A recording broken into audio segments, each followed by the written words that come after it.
This is ND Insider's Pot of Gold. Now, with all things Notre Dame football, here's Tom Noie, Mike Berardino, and Austin Huff. That voice you heard was Matt Locke of WNDU. You know, Marcus Freeman watches Matt Locke on WNDU-TV Countdown or Friday Night Football. Did you get that yesterday? I did. You know, Matt Locke does pretty well in syndication. Matt Locke getting a shout-out from Marcus Freeman on his Monday press conference. He is Mike Berardino.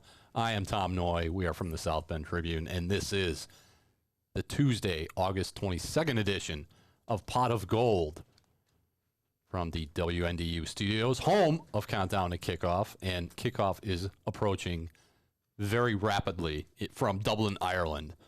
Mike, the biggest question I have right now as we sit here on Tuesday, a little after 1 o'clock, are you packed yet? Oh, no. That happens later in the process. We're deadline driven, as you know, and that's a blessing and a curse, but that's one of those things. I kind of do it in stages. Like I wake up in the middle of the night and be like, neck pillow. You know, you're gonna go transatlantic. You put the neck pillow in the bag. That's in there. You can't forget that. You're one of the neck pillow guys on a flight. Well, especially because I'm not paying that. I don't get to pay extra like you do for that. You know, special aisle seat or window seat, whatever you want. I'm going to be in the middle, and it's going to be quite miserable. But I'm blessed to be able to go, and I'm going to have the neck pillow so I don't fall over and knock heads of somebody and ruled out for concussion. How about this? Before we get started, how about some numbers for you? Ready? What are these numbers you think? 67, 66, 65, 64. Those are offensive linemen? Well, they could be offensive linemen. Those are the actual daily highs in Dublin, Ireland, where they're calling in the 50s. They're calling for rain on Wednesday, rain on Friday, and rain on Saturday. Now Saturday's game at Aviva Stadium against Navy kicks off at 7:30 Dublin time. That's 2:30 back here. So might be a little rainy when you go across the Atlantic to Dublin, Ireland this week. Well, yes, I've been keeping an eye on that, and I've been told on a previous appearance on the Irish NFL show over there, we're going to have the host of that, Column Cronin, in a reciprocal visit from Cullen later on here. But he told me that they've had a historically, or at least well above average, a wetter than usual August. And of course, they're playing on grass there. The drainage should be fine by now. I think it's been a little drier of late. I'm not a weatherman. I can do this. I can put a green screen behind me. But you know, on natural grass, wet month of Ireland or of August in the Emerald Isle. So you know, I think Notre Dame wants a fast track with the better athletes. So cold and rainy in Dublin, hot and very humid and back in South Bend. It's supposed to be, the heat index is supposed to be over 100 in the next couple of days. So contrast in weather. We'll see what happens with Notre Dame when they go over to Ireland on Saturday. They play Navy on Monday. It's going to be 98, I believe, here tomorrow at its high. And Marcus Freeman making the point that he wants to tire them out. All those players, they're going to go pretty hard on Wednesday. And one of the easiest ways to tire them out would just have them walk across the street.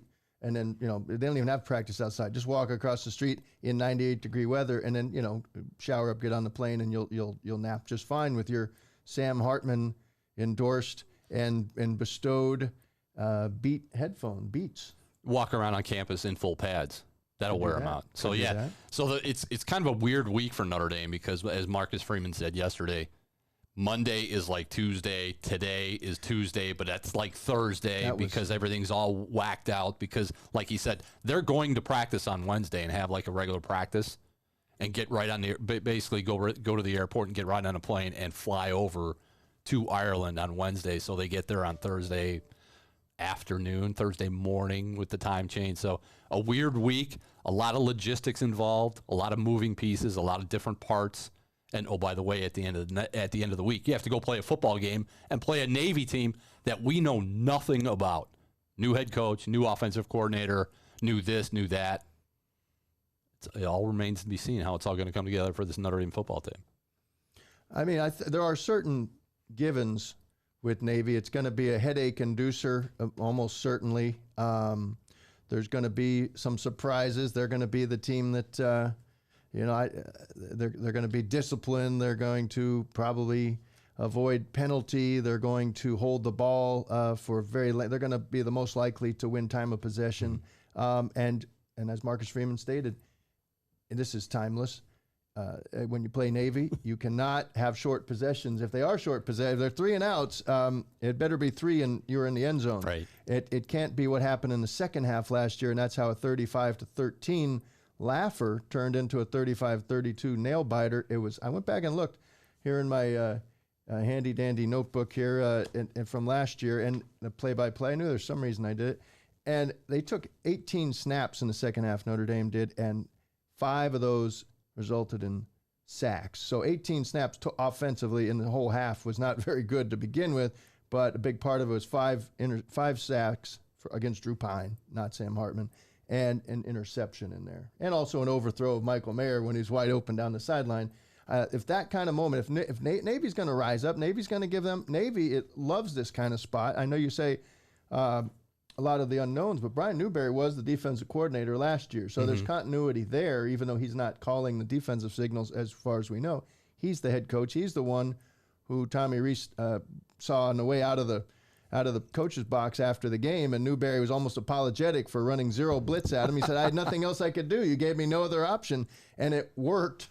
It worked really well. I think there will be surprises, and I think it'll be a compelling game. So Marcus Freeman met with the media on Monday, and the best news that came out of that was whenever we have that gap between meeting with Coach Freeman and meeting with him again, you're kind of expecting he's going to have some sort of surprise announcement with a depth chart, with an injury, with a guy that's out for the season. And the best news as far as Notre Dame is concerned on Monday was Michael Carmody is the only one that really got dinged up late in fall camp, broken hand. He'll have surgery, but he'll still go and accompany the team to Ireland. But other than that, everybody's healthy. Zeke Correll missed some time last week, but he expected Zeke Correll to be back at practice on Monday. Other than that, that's about as good news as Marcus Freeman could have going into the opener, because basically, other than the guys that we know that are out for the year, Kevin Bauman, Aiden Gobira, because of the knee injuries, everyone else is healthy. Everyone else is available. Let's go play some football. Well, I wouldn't say that. It's not that clean and tidy, because we know that Nolan Ziegler was expected to be a key part of that special teams group at least, and kind of the inside middle linebacker in training, the eventual successor initially to Bertrand for next year.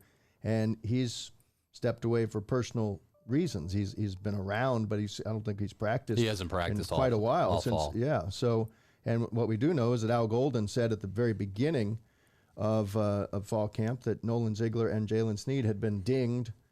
That's code for different coaches use different code, but Ziegler was dinged, and Sneed came back quickly from his ding and was practicing, and they need him, and they're without Ziegler. Also, I'd say Chance Tucker missed a good portion, that was not participating in practice for a good portion of backup cornerback, and Ryan Barnes, another backup cornerback who wore the red non-contact jersey for the majority of times that the media was allowed in. So some of that cornerback depth has been compromised, I'd say, at the very least. You're not going to get the full laundry list. This is not the NFL. You're not going to get Bill Belichick putting 25 names on there with all of them being questionable. But, there's still some unknowns. And even Zeke Correll, Marcus Freeman saying, right out that Monday was going to be an important day for him yesterday, based on he had been held out with what we had seen as an ankle wrap. So let's see how that ankle responds. It's not Jarrett Patterson concern going into the Ohio State game, and of course he gave it a go and gave it a try pregame and couldn't go. I think the odds of Correll being able to play much higher. Almost, I would agree that we expect to see him, but if not, what happens then? I think if you don't have Nolan Ziegler and you don't have Ryan Barnes, you still have a pretty good chance of beating Navy. Well, I mean, sure, those aren't really key guys at this point. The deep depth chart with what they have and the depth that they've been building, they can offset the losses of Nolan Ziegler and Ryan Barnes if they don't play on Saturday. Here's another one, though.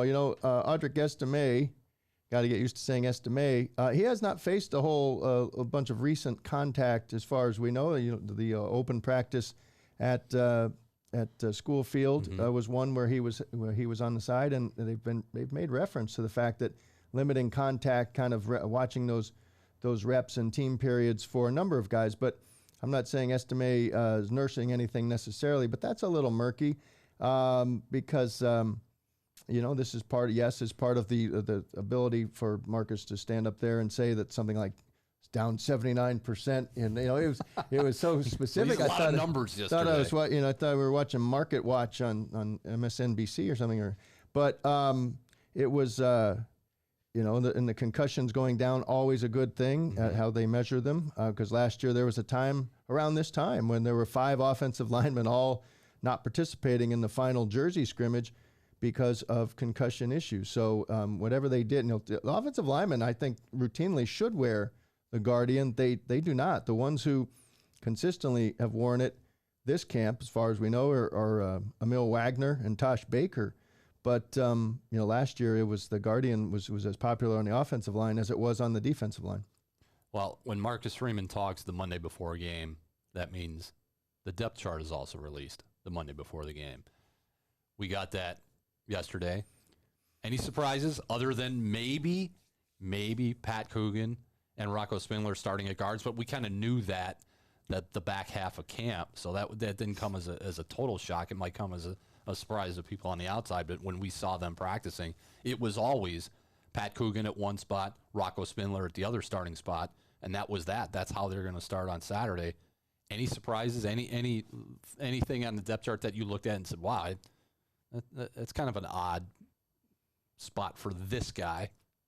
I would have expected Billy Schrouth to emerge. We talked about Billy Schrouth already, but on a previous podcast here. But you figured the hype and the recruiting profile and what we'd seen, and even the pictures he's taken with the super fan, the shirtless pictures with super fans around town. Billy Schrouth has looks like he's, literally. I mean, he's already said the kinds of things that Quentin Nelson, relatives might recognize. He sounds like Quentin Nelson with training wheels. You want to see it. But Coogan is solid, old, reliable, I guess. He's not really played at all, but in practice he had a good spring for Joe Rudolph. Joe Rudolph cleaned the slate when he got here, and so good for Pat Coogan if he indeed has made himself into a starter. Not surprised by Spindler. We talked about that. I suppose that I still keep an eye on Emil Wagner because I have seen Emil Wagner take first-team reps consistently at left guard one night. And I just think his versatility and his mobility is something that we may see at some point. He may be too good to keep off the field at some point early in this year if you're talking about get the best 5 on the field. But nice to see Spindler, I think, break forward. And it's nice to see that Spindler will be in front of the media Tuesday night, what I believe is a career first. First time for Rocco Spindler. And he was a late ad, by the way. Mm-hmm. And he's got big personality from what we hear, and some of the photos coming off the field, just the exuberant kind of guy, and that was when he wasn't even getting a chance to play. So we'll see. Let's hope that personality's still there. He could be fun. What is it about Jabron Payne that has him as a number 2 running back behind Audric Estime? Reading between the lines a little bit, I would think that perhaps when they talk about accountability or responsibility, somebody who's reliable, don't screw up blitz pickup. You've got your pass pro is going to be huge there. Don't put the ball on the ground, of course, in these contact periods that we don't get to see. But Jabron Payne, that's a nice story too. Remember, he was the, in terms of something that seemed what was that at the time? The so-called blue gold draft. If I'm not mistaken, Jabron Payne was the first overall pick. He was the number 1 pick of that draft. And that just the way everybody looked at him in that photo that I tweeted. The parental type looks from the coaching staff, especially Dylan McCullough. They had brought him a long way, and so he's earned it. Jadarian or Jadarian. We heard a new pronunciation yesterday. I think JD is the simplest way. Mark is breaking out Jadarian as well. Either or. It is supposedly Jadarian. Either or. When we were calling him Jadarian when he first got on campus, that was apparently the wrong way to pronounce his name. So we'll go with JD Price. JD's that's safer. Depth, that just makes you think. Depth charts are silly because even when it's not really or, they just like to throw in a bunch of ors. Like with the running back position, it's Jabron Payne or JD Price or Devin Ford or Jeremiah Love. Yeah, I think right now it's JD Price, not Jabron Payne. Well, and maybe Payne's more the third down back, and they're thinking that when he's out there, he's a threat if he slips out, but he's also reading things properly, and especially if it's a zero blitz, and you better stay in there, and you cannot whiff. You cannot. You could. It was bad enough when it was Drew Pine back there last year, but just get Hartman enough time to see the field. They're going to try to stretch the field even against Navy, I believe, and he's got to stay upright. He's got to have a clean jersey. He's otherwise you have to give those beats back on the flight. You cannot. The true test of whether Notre Dame had a successful trip over there is if everyone who goes over there with the noise canceling gold headphones still has them on the way back. Because if you blow one blitz pickup, that could be the season. And no more headphones. We're taking those back. Do you have your noise canceling headphones packed, or is that? I'm always, no, I don't. I have some that are, I have Bose, but they're not wireless, and so I don't know, and they're not gold. They're just boring. They're like this. But, better not be gold. But at least they're Bose. They have it. They have that little, active noise canceling button. But as you know, I'm always running out of AAA batteries. You're my go-to for that. You're not going to be there, so I better make sure you're reminding me. Go to the store right now and get some AAA batteries for your voice recorder, because I will not be there to bail you out. Well, I have a recharger. They're generally rechargeable, but you have to stay on it, no doubt. Defensively, depth chart, no surprises. A couple of oars in there at the safety spot, which we kind of expected, right? Or I don't even look that closely. I have to tell you, no, I don't. I think it's not a depth chart guy. Depth chart, no. I'll cross that off the list. Mike Berardino, let's just turn it on its head. Let's come at it from the other way. You're on the inside, and you're putting the depth chart together. The depth chart. You're putting that together for public consumption, including, oh, by the way, Navy. Mm-hmm. Why on earth would you put anything on there in a college level that?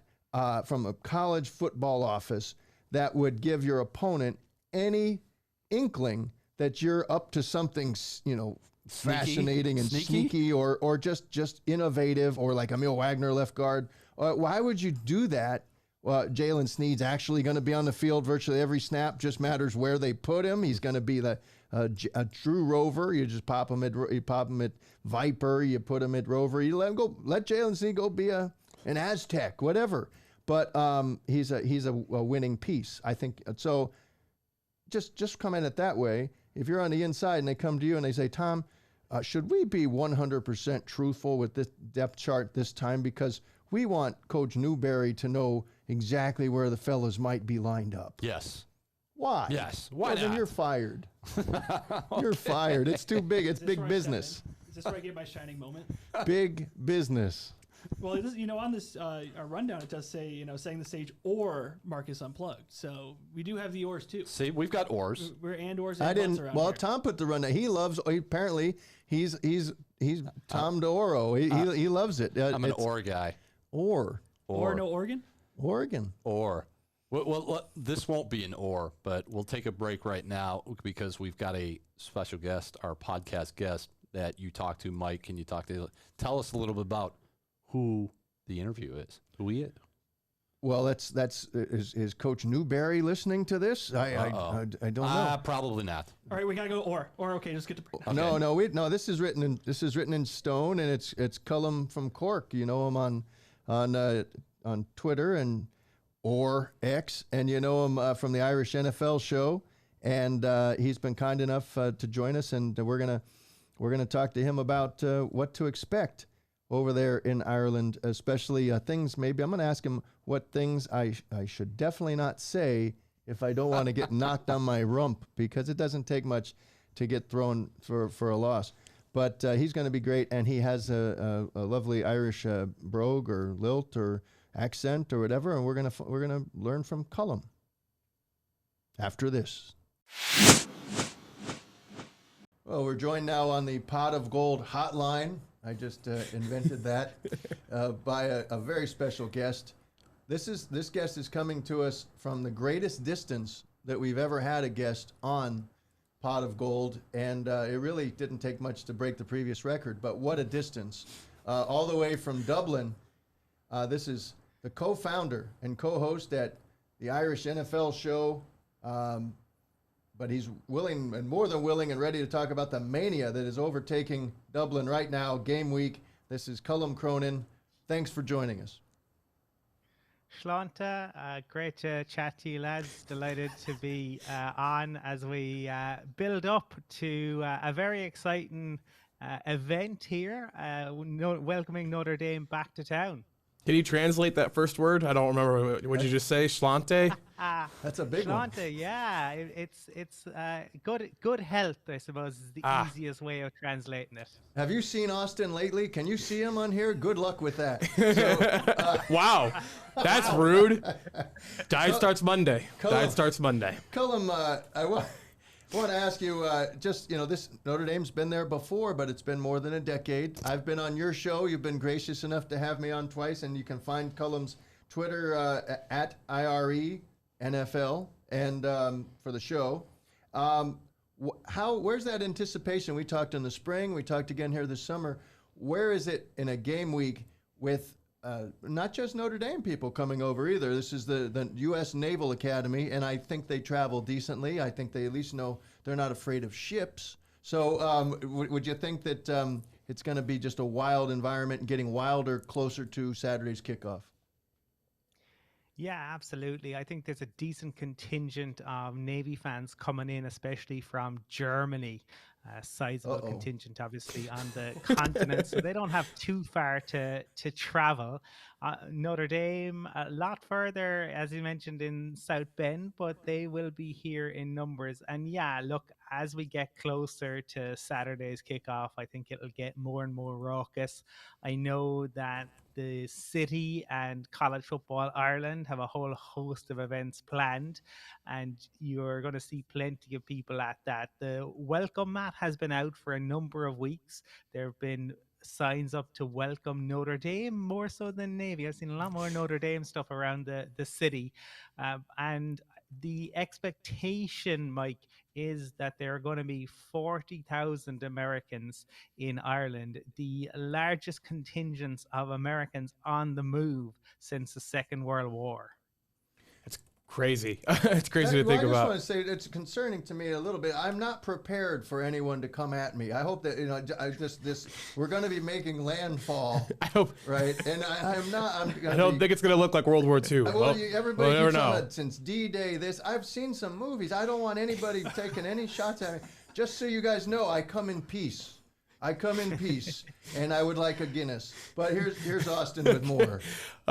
Colum, obviously other American college football teams have gone over to Ireland and played games last year, Nebraska and Northwestern. Is it a different anticipation level, though, when it's Notre Dame playing over there as opposed to, just two other teams like Nebraska and Northwestern last year? Yeah, no, it is. I mean, look, Nebraska did bring a sizable crowd. Northwestern were boisterous, but Nebraska really brought the numbers, and you'd have to say kudos to them for that. But it is different when it's Notre Dame. Look, Ireland has a special relationship with America, always has, always will. But there is something, deep about Notre Dame and the connection between the university and Ireland. Mike mentioned earlier they've been over previously. That in itself, when they came over, felt different. I've attended these games since 1991. That was the first one that I attended. It was called the Wild Geese Classic. It was down in Limerick, and it featured Fordham versus Holy Cross. And obviously Holy Cross have a lot of connections with Ireland as well, but it's not the same as Notre Dame. The fan base is different. The connection to Ireland is different. The sheer number of people who are coming is different. People over here are more aware, I would say, of Notre Dame than any other college football team. College football is not nearly as big as the NFL over here. But the one team I think people would be aware of is Notre Dame. And so I think you can expect a warm welcome, not just from the fans of the sport, but wider than that, from all Irish people. We're known from Céad Míle Fáilte, to give you a little bit more Irish. I'm sorry, what? Translate. Céad Míle Fáilte is 100,000 welcomes. We don't just welcome you once, Mike and Austin. We welcome you 100,000 times. Well, tell me about that tells you tells you a little bit about Ireland. We're a warm, welcoming people, and we like a little bit of hyperbole. No kidding. Kind of maybe a little more of a unserious kind of fun question. Last year, if I recall correctly, Nebraska and Northwestern fans drank the stadium dry. Are they making extra preparations for Notre Dame fans to come over? That's right. Yeah, they're ensuring that the payment system is not going to go down because they don't want to miss out on the pot of gold to play on your podcast title. This guy's here all week, folks. Last year, I tried the veal, take my wife,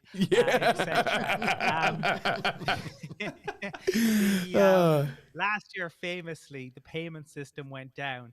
And because we're that warm, welcoming people, we didn't say, no, we're cutting you off. We said, drink, eat, and be merry. And my goodness, did the stadium do that. Some truly epic beer snakes took place. And I look forward to seeing what the Notre Dame fans are, what they might bring in that regard. But I think there will probably be a hefty bill to pay. Unfortunately, it won't fall to the stadium to pay this year. So let's go back. So, Column, in the spring, Notre Dame made a goodwill visit with a handful of players, including J.D. Bertrand, right, whose grandfather and father have Dublin history, played rugby over there. I asked J.D. recently if he'd ever tried rugby, and he said, oh, no, those guys are way too tough, and his dad wouldn't let him play because he knew to play rugby is to endanger everything. And he's a very tough football player. What do the locals in Dublin, have they figured out yet? Will he be the most popular Notre Dame player to take the field with that connection, or are they all in on Sam Hartman, or does it get that specific? Do the personalities come out, or they just see the shiny gold helmet and they go get another beer? I think JD will be very popular. He did a lot of media when he was here. He is super smart, as you will know, super sharp, but that connection, and he knew about the connection. And Irish people love when people can talk about their Irish heritage in specifics, Mike. So the fact that he was able to talk about, where his dad is from and his granddad, he was able to talk about Blackrock College, he was able to talk about schools rugby, that really endeared him to the people over here. And he was in the national newspaper. Now, I think Audric and his fancy moves, we saw some jigs from him. I think if he was to break that out on the field on Saturday, he might get the loudest cheer that you'll hear during the game if that comes out. So they don't ask much. It doesn't have to be a perfect jig. It just has to be jiggy, just to be in a general range of jigginess, if that's okay. And then you'll get a huge cheer. So yeah, I think the gauntlet has been laid, and I think you're right. We're talking to Column Cronin, co-founder, co-host of the Irish NFL show, but also kind of the advance man, the ambassador, maybe the Lord Mayor. I guess we've learned that the Lord Mayor is a fancy title over there. Do they call you the Lord Mayor of football, American football? I just did. Let's go with that. I will. I'm a massive American football fan and have been for years and years. I truly believe it is the greatest sport that we see, and the fact that people over here go to the efforts that we do to watch the sport, given the time difference, it can make it very difficult at times to keep an eye on what's going on, be it college side of things or the professional side of things. And look, it is, my own wife is originally from Minnesota, so I have a special bond to your country, and it is really cool that these two nations kind of come together to celebrate the sport and celebrate together. And you'll see that in the lead up to the game. And I have no doubt that we'll see. I think Notre Dame put in a performance, and I think that the party will go long into Saturday night, Sunday morning. I'd say the airport on Sunday and Monday, as fans begin to make their way home, could resemble. You talked about World War II. I'd say the beaches of Normandy, might resemble something like that on after the weekend. What's the best Irish cure for a hangover? What do you got? Oh, you got two options. Okay, you can go down the hair of the dog route, as we say, and you can always start with a Guinness. The Guinness is a truly nutritious meal. I mean, it's a meal in a glass.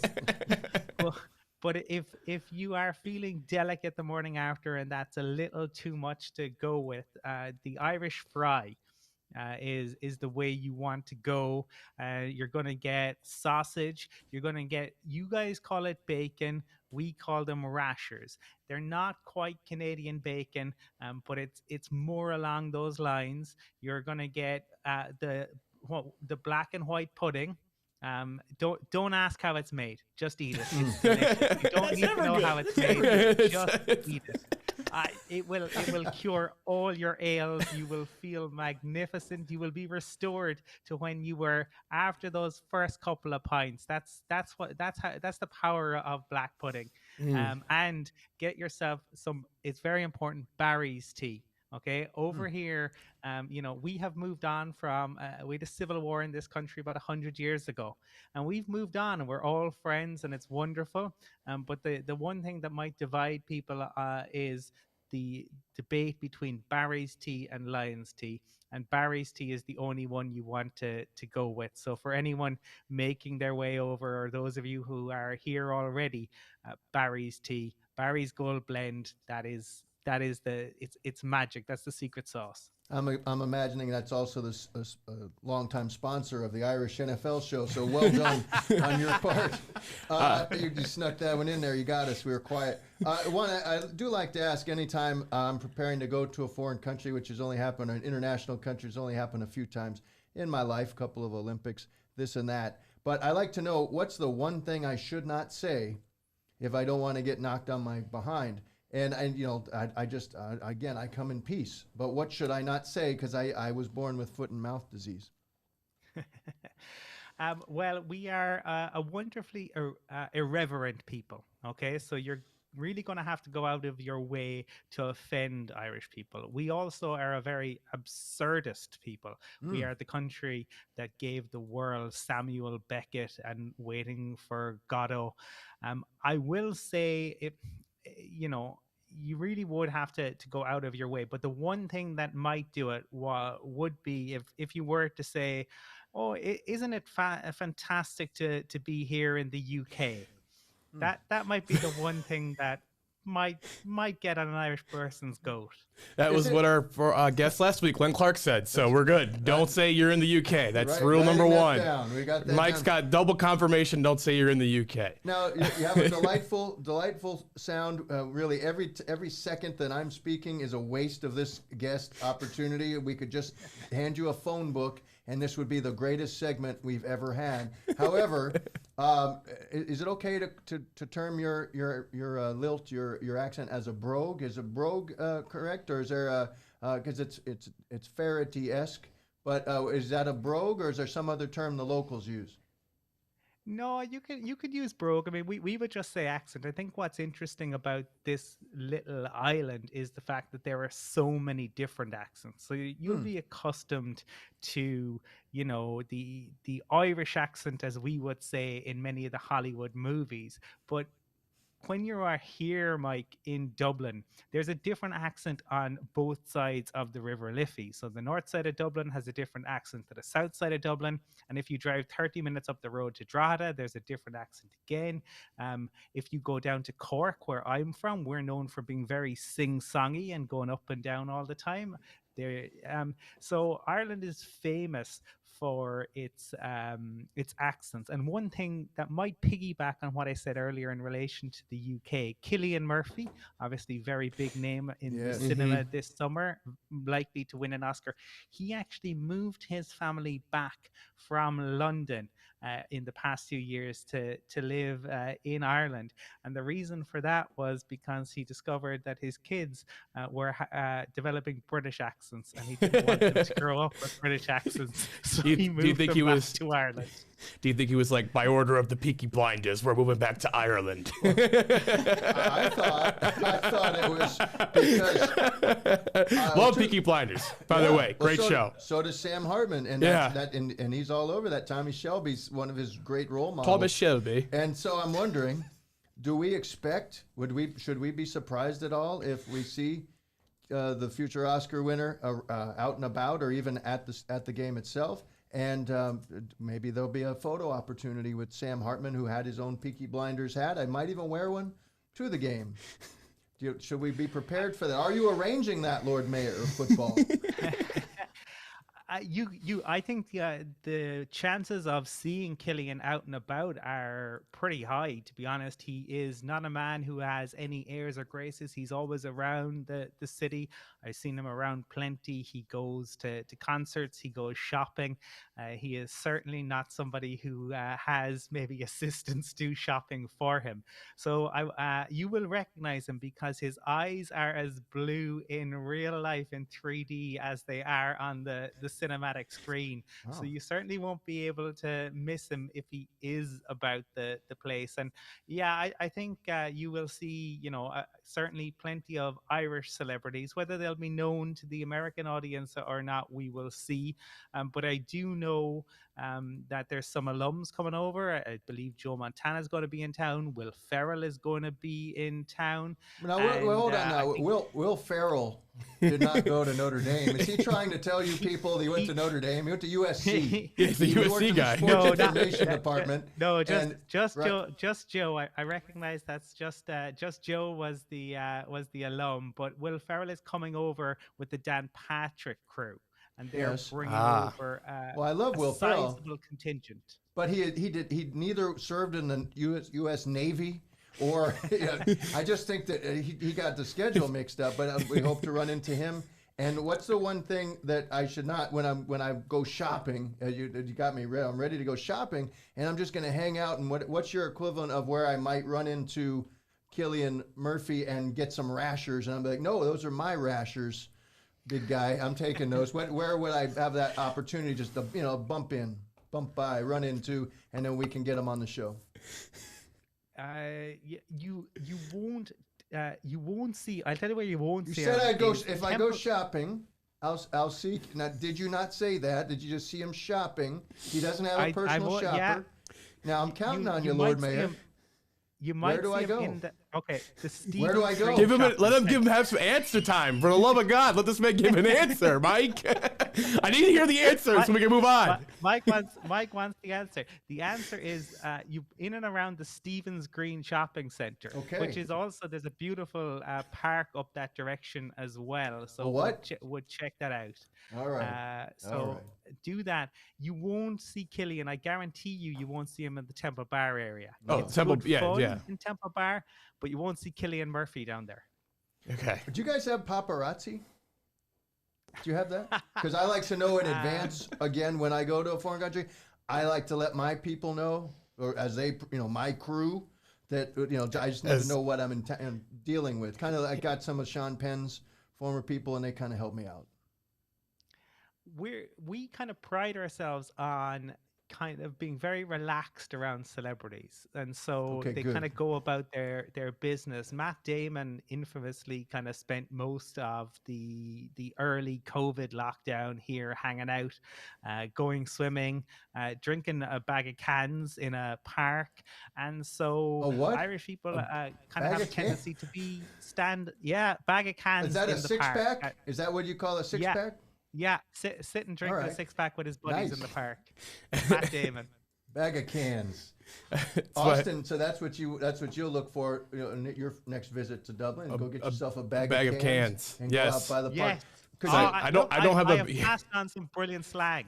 As you can see, I've had a lot of bags of cans in my life, so I wear it. So more to come. Hey, real quick, top three from the Irish perspective overall, not just maybe how you look at it, but overall the 1, 2, 3 most beloved musicians, because you guys have produced so much great art and literature and, unreadable Jim Joyce stuff. But what about, how would you rank them? Because I've got my own thoughts, but, it doesn't have to be rock and roll, but just some beautiful voices. We just lost one of them recently. I don't want to affect your ranking, but how do you rank? How do the Irish view the most beloved popular musicians? That's a very good question, and certainly there is a long list. I think if you're going top three, I think number one, and maybe her passing has something to do with it, but Sinead would certainly be there. I think next, in terms of where, look, if we're being objective, how can you get away from Bono and U2 and the Joshua Tree and everything that band has done? And then I think if you look at for the third, I think it probably between maybe Van Morrison or another lady who sadly passed away, Dolores O'Riordan from the Cranberries. Yes, those would be the cream of the crop, shall we say? It's quite a legacy, and I'll be certain not to mess with Van Morrison at the Stevens Green Shopping Center, because I've heard he likes his own rashers. So the pudding, we won't get into the pudding. But Austin, we have to let we gotta let Column go pretty soon, because he has his own responsibilities as Lord Mayor of football to get ready for the big game. And we just thank Column for joining us again. We invite all of our listeners to go to @IRE-NFL, IRE-NFL, to follow on social media, and to check out the Irish NFL show. And for the 40,000 people who will be landing at daybreak at some point during the week, airlifted in or whatever's happening there, you guys talk about, just know that Column's the guy to see if you have any trouble with Killian Murphy or anybody else who's just waiting, because you guys are known for being inhospitable and just always with the dukes up, fighting Irish. So, but thank you so much, and we'll see you over there. Lads, this has been brilliant. Absolute joy to join you. And for any of your listeners, seriously, do get in touch. Follow the Irish NFL show. We absolutely love chatting to people, whether it's about football, whether it's about life in general. There is nothing better than getting to know people from different parts of the world. And I have worked in higher ed with international students for 15 years. Love showing people around, love recommending places. So reach out, and I hope everyone who comes over has an absolutely fantastic time on this little green island. Outstanding. All the best. Thank you, Column. So that was Column Cronin from the Irish NFL show, setting the stage for what's to come on Saturday. And you're not going to find a more an easier listen, let's say, out there, and I can't even argue with the ranking of the all-time greats. That was the musicians. So, when you got three legends like that, it's hard to you can put them in any order. Yeah, no, it was a delight as always. Column Cronin, the Irish NFL show co-founder and co-host. We'll be back to wrap this one up after this. Back on Pot of Gold for the Tuesday edition heading into Navy. Mike Berardino, Tom Noie with you. How about some buy, hold, sell? Not buy, hold, or sell. Just buy, hold, sell. Sure. Just to remind the listeners how we play. Last time we did this, we threw out 7 different names, one at a time. And they were Boubacar Traore. Your guy. They were see him on the depth chart this Jordan week. Botello. Oh, it's by the way, buy, hold, sells for the entirety of the season. It's like when we look back around the holidays, we'll look back and we're like, man, Tom was just stupid. He had no idea what he's talking about. That's how it'll be. So no wonder he's a hoops guy. Botello, Mickey, Tyree, Price, Colsey, and Hartman were all addressed last time. So they're ineligible. Don't be afraid. They're ineligible for the purposes of this game. Buy, hold, or sell. We're not writing them. If we sell them, we're not writing them off for the entirety of their careers, just for this season. Just the tea leaves are not lined up in a way that we think they're going to get the playing time or the whatever. So who do you want to talk about first? I'm going off the board on this one. I'm throwing a curveball right off the bat. Mm-hmm. Buy, hold, sell. Let's go with Jared Parker, offensive coordinator. Oh, can we do that? Yeah, we can do that. Of course we can do that. This is our show. We can do whatever we want, right? So buy, hold, or sell Jared Parker as the offensive coordinator. Coming over last year, he was the tight ends coach. Now he will be the guy in the hot seat calling the offense this season for Sam Hartman. Buy, hold, or sell Jared Parker. You're saying his stock by the end of the season, by the holidays, will his stock be higher or lower? I'm going to buy because he's got a guy with nearly 13,000 passing yards executing his vision on the field. He's got the coach on the field. He's got the guy with the arm, the guy with the poise, everything that Marcus Freeman said. One of my favorite sayings, this is not Sam Hartman's first rodeo, and it's not Jared Parker's first rodeo exactly, because he did have a little play calling experience at West Virginia, but nothing like this and not with a weapon like this. And I think I'm going to say buy. Absolutely buy. And like you said, they have Sam Hartman, a 6-year quarterback. They have a relatively experienced offensive line with Zeke Correll and the tackles, Blake Fisher and Joe Alt. A deep running back room that could go 5 deep, like we've heard, the 5-headed monster. Still don't know what they're going to have with wide receiver and tight end, but those are positions that can work themselves out here in the first 4 weeks.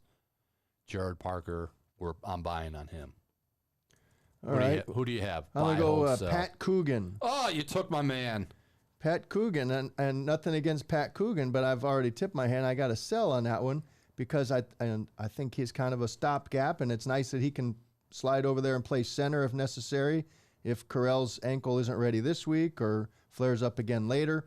They do have Ashton Craig as well, a kid who's from the part of Indiana that's not too far from Cincinnati, due to the strange geography. So you can go there in that same area, Correll and Craig. But I think Coogan would be the guy who'd slide over because he took snaps at center at times in the spring. So I'm going to say sell just because Shrouth is lined up right behind him, and I got to think at some point the talent wins out. So Pat Coogan he's renting that starting guard spot. Couple weeks? I'm not even sure he starts Saturday. I told you what I think about depth charts. Really? Yes. Are you that naive? Yeah, of course I am. Thank you for the information. Thank you. That was all true, right? We have not seen Billy Shrouth run with the ones at all, or very rarely this fall camp. I'm holding on Pat Coogan. Let me see what's going on with Pat Coogan, with what that offensive line can do against Navy before I decide he's A, holding the spot for Billy Shrouth, or B, he's going to be a starter for the rest of his college career. No idea what's going to happen with Pat Coogan. Yeah, I looked back at my pattern from last time, and I thought it was kind of wimpy that I had no sells. So I needed a sell, and I'd like to congratulate Pat Coogan on being the first guy that I've ever sold. And way to take a stand, game, Mike Berardino, in this game. And but I'd be happy to be wrong. So we'll see what happens with Pat Coogan. We'll see what we'll keep an eye on that. That's what they say in TV. We'll keep an eye on that. Our final story is, what do you got? All right, next, buy, hold, sell. I went with an offensive coordinator first time. Yeah. Now I'm going to go with the kicker. How about Spencer Schrader? Graduate guy, University of South Florida. Strong leg. You were there that day when they had their first, quote, kicking competition, and we looked at each other, what, 3 kicks in? Yeah. And said, yeah, this thing's over. Spencer Schrader's the kicker over Zach Yoakum. The ball just comes off his leg differently. I'm going to buy Spencer Schrader as the kickoff man and the place kicker for the 2023 Notre Dame football team. I'm a little concerned, no doubt, the leg strength, and I think he's going to be a weapon just in terms of reducing the number of kickoffs that are returnable this year. Zach Yoakum did a nice job in a tough spot last year as the kickoff specialist, but still, there were times when Notre Dame had to start on defense, in the shadow of its 40, something like that, the other team's 40. Schrader's going to be putting it through. It'll be like, I just remember Kevin Butler. He's the gold standard for that. When he was at Georgia even, it was going into the 5th row of the stands when he was with that on kickoffs. Schrader, coming from South Florida, Tom. South Florida was even worse than I realized in the last couple of years. They were bad. This man has not kicked under pressure. I could make the case ever in college. Wonderful backstory. You did a great job of laying that out for the readers. And he's a guy that I would buy in a number of ways. I'd probably buy a piece of some of his endeavors, his real estate, investment endeavors, or his kick and conditioning, speed training endeavors that he runs. And he's a businessman. He is. But the next kick that he has of any import will be the first, and the next miss that he has, we'll see how he reacts to it. He is very experienced. He's a young man as well. He's in his early 20s, super senior. But and I don't doubt that he could handle it. But I'm going to hold on it just because there was a later practice where he missed several times from makeable distances, and so it's not the leg strength, it's the accuracy, the poise, and just the idea. I remember Blake Groupie trying to explain to me, coming from Arkansas State, I mean, how do you go from Arkansas State to Notre Dame? Well, it's South Florida's a little bit bigger situation, but they were so bad that he could have gone out there and done a headstand. No one would have cared. No one would have noticed. And what he can do that'd be fun. So I'm gonna hold on him, but what I'm really hoping is that we get to see him run a trick play, a fake at some point, because he, when he was a punter, he famously ran a fake punt and got blown up by a Wisconsin guy on the sideline. And another time, he went out for a pass. Touchdown. Right? Yeah. Against Connecticut. Yeah. So and let's not forget Dylan DeVison is the holder, and it was just like Marty just said, well, I always like to have a quarterback be my holder. And so that would be fun, a fake field goal where Dylan gets to throw to Spencer, and the kicker has his moment in the sun. That I almost feel like that's got to happen. How can you have an athlete like that at kicker who knows how to? He's got some hands. He's fast. Soccer guy. He's an athlete. All that. I mean, this is not asking Garo Yepremian to roll out and throw. Everybody's listening. Like, who the hell is Garo? No, you got to know that. Well, Mike Bass, I'm a Dolphin guy, Super Bowl perfect team. But Garo. But no, I think that a fake field goal, what a weapon. But I'm a hold for now on the kicker portion of Spencer Schrader. Got it. Who do you have next? Oh, geez, I have to pick somebody. Wait, I could throw one in here. Jerry. Buy or sell Marty Biaggi as his first year as special teams coordinator, especially after the year the special teams Notre Dame had that really changed the game. And really, I think almost won them a game here or there. How do we feel about him coming into week one in the season in his new role? We got to say his name right. How bad? How bad was that? Jerry. Very close. You said it like the Karate Kid version. Mr. Biaggi, Mr. Miyagi. This is Biaggi. Biaggi. Okay, well, this is why I'm behind the camera for most things. Biaggi. And I'm going to say, I mean, that's a tough spot to follow Brian Mason. We've written about that the chances they took, they would sell out on. They call it. I mean, you talk about that was amazing. Truth in advertising never happened. We're calling it punt block, and then they blocked 7 of them. It's going to be real hard. Over under on punt. I'm gonna tweak this first. Over under on punts blocked by the Notre Dame punt return unit again this year. What do you think? 5. What? 5. You're going 5? Really? That's under. I'm going under 5. You said the over. What's the over under? Well, no, I'm going to set over. I'm going to set the over under at 1.5 because it's hard to do. It's hard to do. You don't see 7. I'm going to say the over under is 1.5, and I'm going to go under because every special teams meeting leading up to the opponent facing this Notre Dame, they're not going to care that Mason's not here anymore. And Biaggi's guys could block punts, by the way, down at North Texas. But it's really, several stops ago, but it's really hard to do. And it's not necessarily going to be a failure if they only block 1 or 0, as long as he says, job 1, get the ball back to the offense as a punt returner. And so you're going to see Chris Tyree back there. And it's seems to be sure-handed. He certainly was as a receiver. That's why he is a receiver now. That he certainly has been as a kickoff returner and now as a punt returner. But I think they're going to look to maybe break some stuff in punt return. So Marty, I'm gonna buy, but it's going to be for a different reason. Not going to be about the punt block. Maybe you're going to see some punt returns. I'm going to hold on Marty Biaggi just because we don't know what this unit's going to look like after they were really, really good in 2022.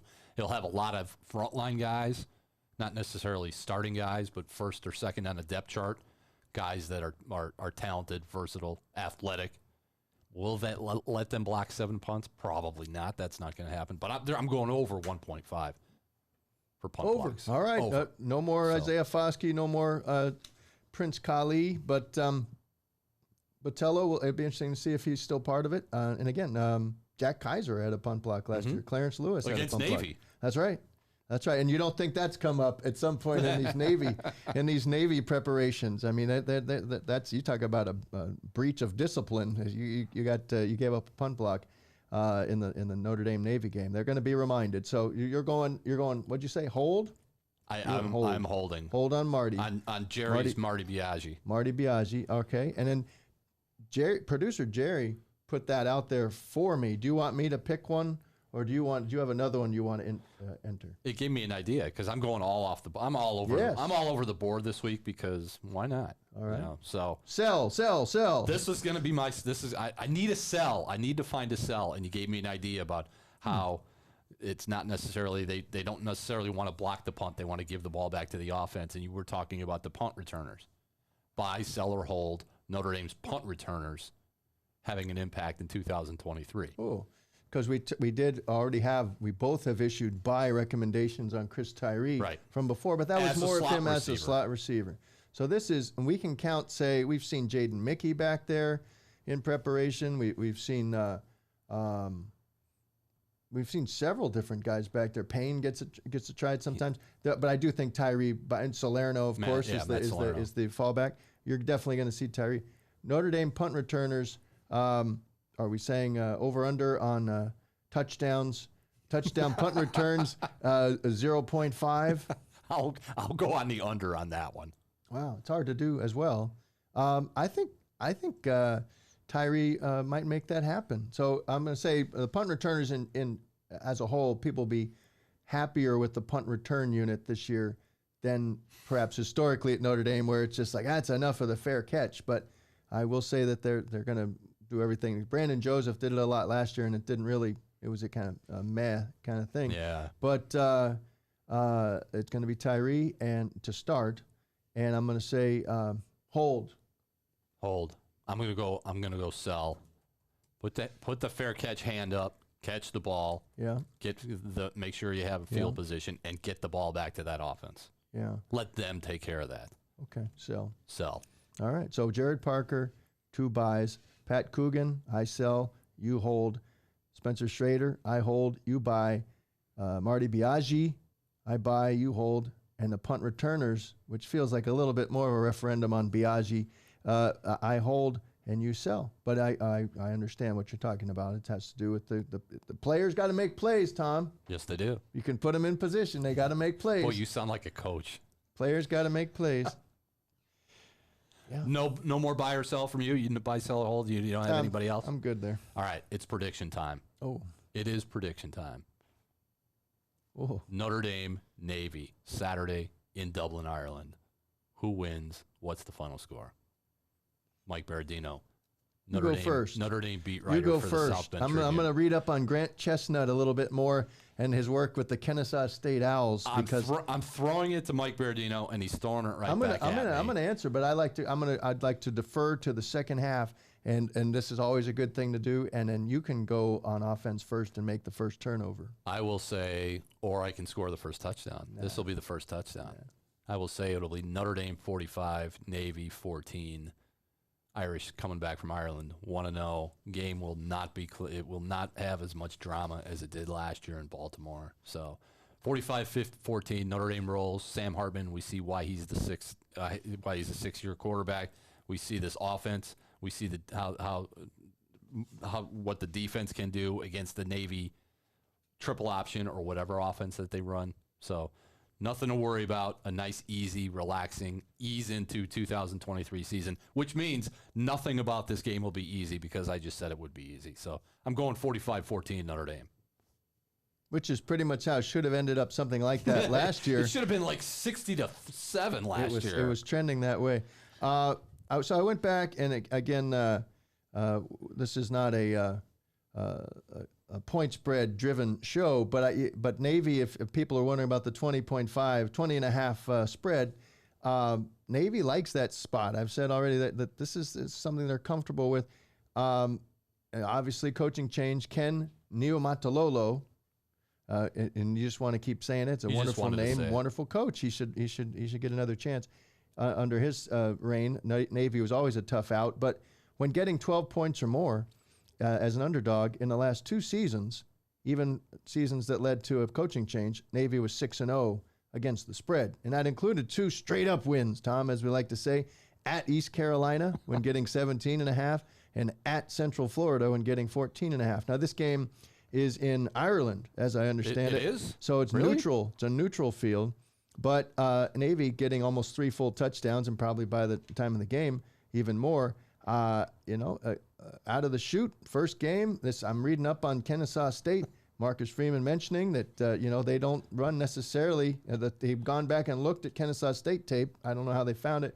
But no, it was an excellent program that was created out of scratch a decade ago, FCS level program. And the Owls, last seen in basketball, as you recall, giving Xavier quite a hard time in March Madness before falling as a 14 seed.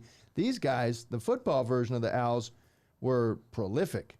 And like top 5, top 7, all the offensive metrics year after year. Bad year last year. Good move by Grant Chestnut to get out of there and go get reunited with Brian Newberry. That's where he came from. So Kennesaw State tendencies, almost more important than anything that the Niumatalolo era put on film. And they ran the spread option down there. They did throw a little bit. And researching what was coming out of Navy, and again, they're pretty good at obfuscation in the military, but in late July, they were talking about, we can throw the ball now, and we got several different guys who can do it. I don't think they're going to be an air raid, but I think Is there a pick in here somewhere? Some quick things. Notre Dame also, I want you to know, because I've got this written down, I'd like to share it. In the first year under Marcus Freeman, 3-5 against the spread as a favorite. 1-5 when giving 6 or more points. They're going to be giving 20.5. So that's this is one of those where are you going to perform the way the chalk would suggest, or is it going to be a nail biter? I think it's going to be a compelling game. I'm on record already saying that. I think Notre Dame ends up winning by 10, and it'll be something like 41-31. Let's say that. But it's not going to be a laugher. I think there'll still be some growing pains for Sam Hartman and his receiver group. I think it's good to keep those expectations in line. Marcus Freeman even saying Monday that how is that trust going? Well, trust is built over time between quarterback and receivers, and the plan is that by the end of the year, certainly he didn't say this, but the plan better be by September 23rd, that trust better be peaking. When Ohio State gets here, but they have quarterback issues of their own. That's another story. We'll get to that at a future podcast. 41-31, Notre Dame.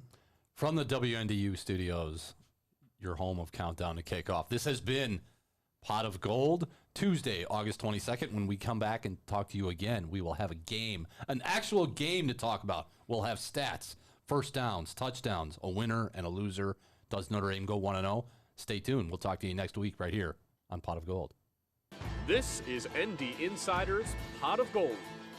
Now, with all things Notre Dame football, here's Tom Noie, Mike Berardino, and Austin Huff.